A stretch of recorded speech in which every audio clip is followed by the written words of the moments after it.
I say Assalamu alaikum and good.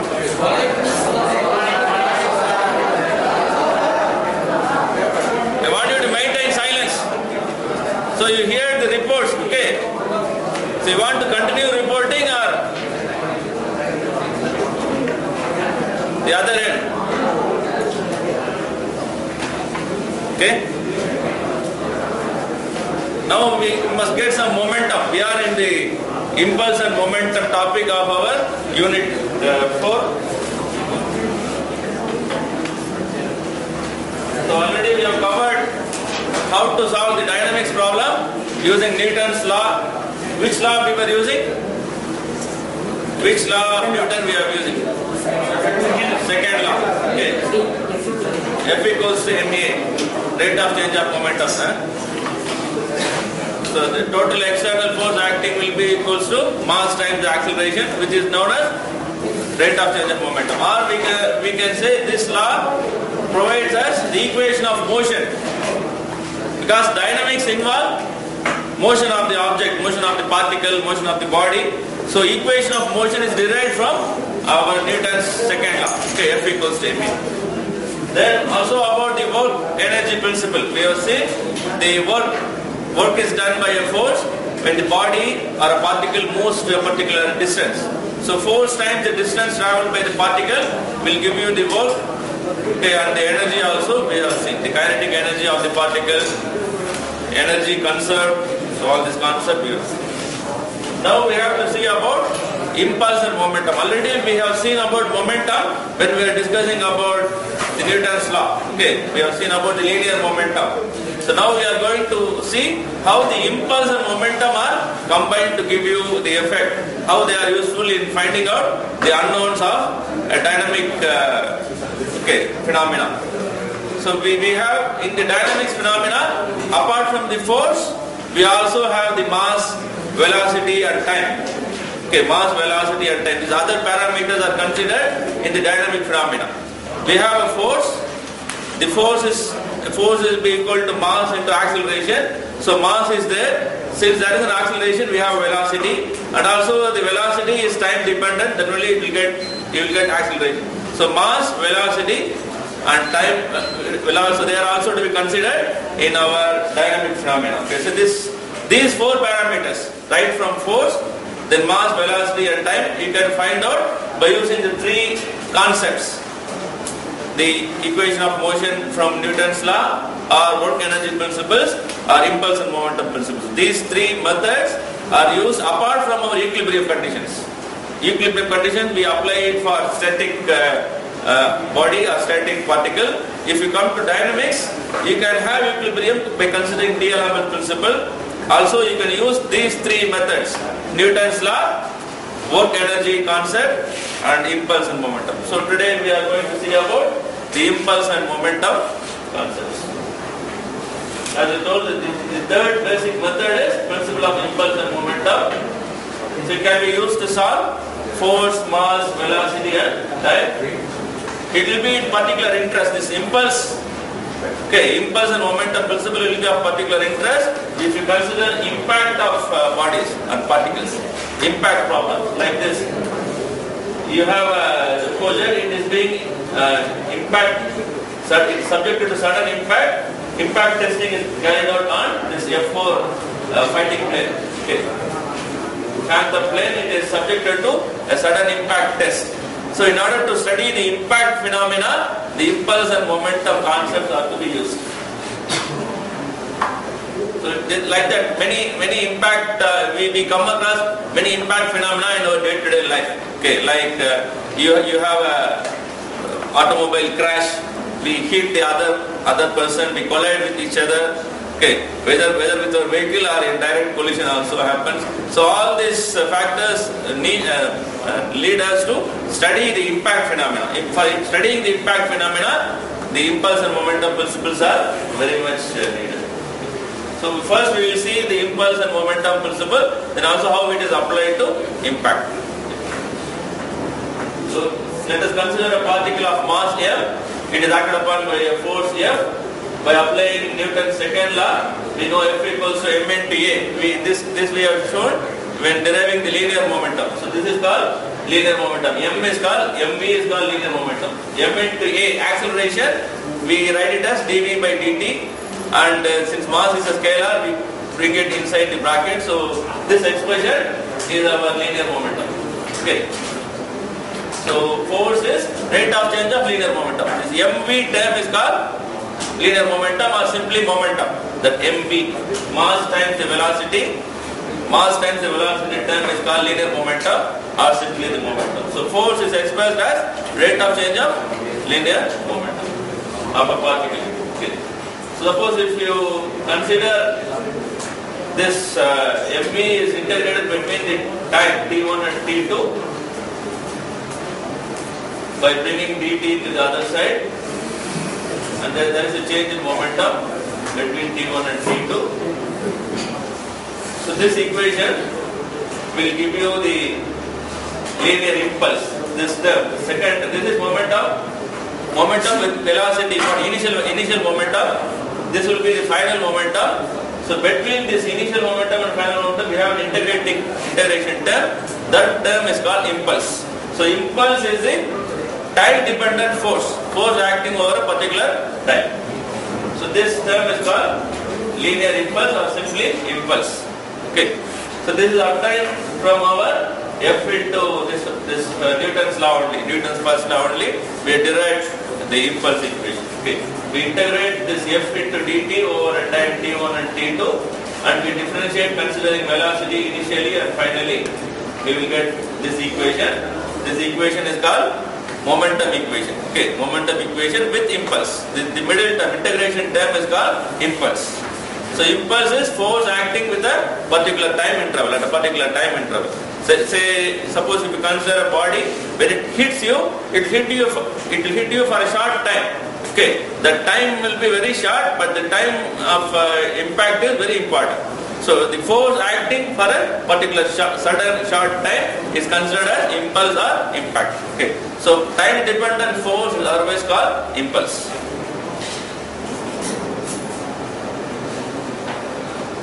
And generally, this momentum will be conserved. This is the initial momentum. This is the final momentum. This term will be called as impulse force. The equation which we obtain, it gives you the initial momentum of the particle, final momentum of the particle. Final momentum need not be on the same line of action. It may be changed due to impulse. So this is the impulse. So all are vector quantity. Momentum is a vector quantity. It involves v, velocity. Velocity is a vector quantity. Okay. So it can be written as mv1 plus, we replace this integration term in general as impulse between time 1 to 2. Time period 1 to time period 2. This equation, if you remember, this is similar to our work energy equation. T1 plus energy equals to T2, if you remember. So we used to follow the same equations everywhere, the equation of motion. Okay, so we follow the same type of equation everywhere. So this first term is momentum, initial momentum, final momentum, and the middle one is impulse. So initial momentum plus impulse will give you the final momentum. Okay. We can understand this equation when we see the example problem. Suppose if there are several particles, then we consider the impulse of all the particles. If there are many forces, several forces acting on the particle, then impulse on each of the forces can be considered. Similarly, if there are more particles, momentum of each particle can be considered. It can be a multi-phase problem also. This impulse is produced by many forces, so we use summation of all the impulses. Okay. Here, the momentum is developed by many particles. So we consider summation of all the momentum. Okay. So the equation can be modified. Also, this impulse is a phenomena which occurs with the force.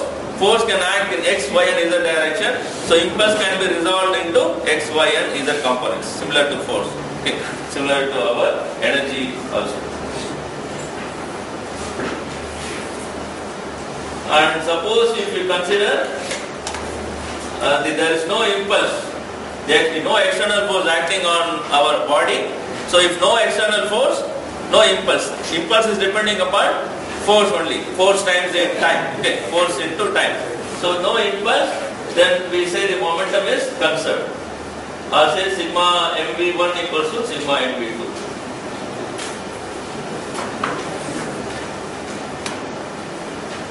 And this instead of integration, we will replace it by a general term ft. And the weight will not produce any impulse. As we throw it, to throw a ball, it will hit the ball and it will come back due to impulse. So at the time the weight can be neglected. The weight will not have any effect on the impulse or impact it develops. So this effect of Wt will be neglected because this force is large enough and this will become negligible. So this weight will not change the direction of motion. Suppose if an impulsive force is acting on a particle, this equation can be written as summation of all the forces. This is similar to what we have read there. So summation of all the forces acting on the particle. So this equation is general. Remember, mv1 plus f into t or f into del t will be equals to mv2. So this is impulse. These two are momentum. So this equation we will be using in solving all the problems.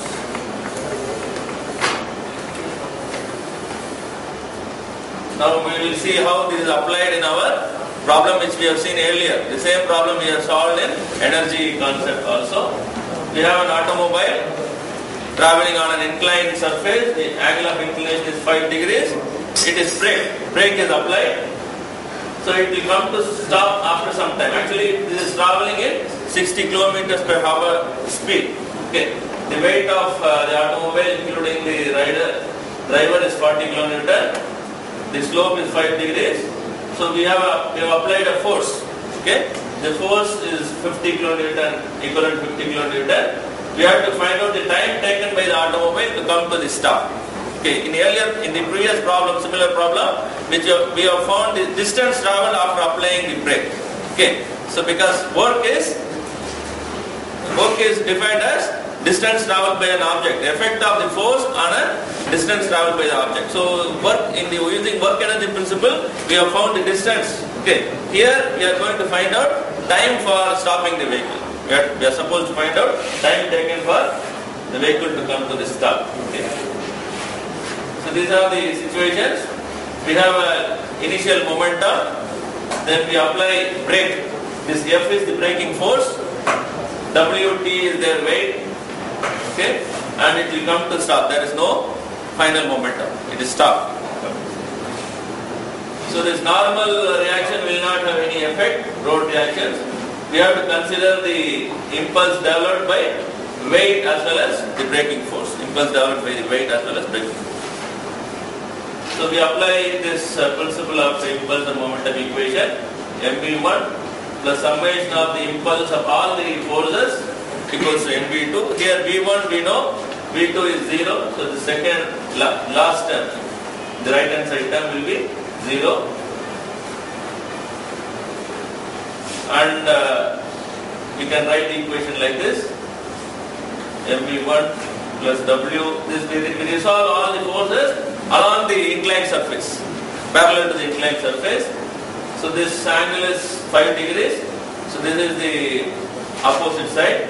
So if you resolve the W parallel to the inclined surface, it will be W sine 5 degrees. Impulse is force into time. So this W, the horizontal component of W is acting in towards right. So we consider towards right is positive, towards left is negative. Some sign convention we have followed as shown here, as shown in the equation. So this braking force is applied opposite to the movement of the vehicle, which is negative we have considered. So minus Ft equals to 0. V2 is 0. So now we know what are the data. We have to apply the known data. We have to find out the time. Time is the unknown. So first we find out P1. We are given already the velocity of the vehicle, 60 kilometers per hour. So we convert it into meters per second. 60 into 10 to the power 3 to get it to meters. Then for second, from hours to second, we divide it by 3600, we get 16.66 meters per second. Okay. Then we use it in the mass is given. We are given actually weight 40 kilonewton. So we convert it into mass. Okay, this is mass into V1 plus weight into this sin phi. I have left it. Actually, there is a sin phi degree. 40 10 to the power 3 sin phi degrees I left here. This equation forgot. So minus 1500 T. We give you the final answer 1.766. So we got T and the time taken for the vehicle to come to rest. Okay. So we apply here the impulse and momentum equation mv1 plus ft equals to mv2. Okay. So sin here you will get a sin phi degree step that time, including sin phi degrees we got here. Yeah. Now you can take it.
Next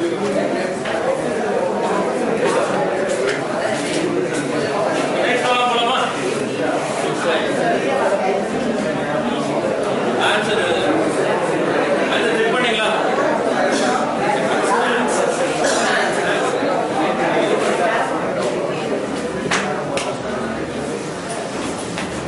Answer 1.76 check பண்ணீங்களா?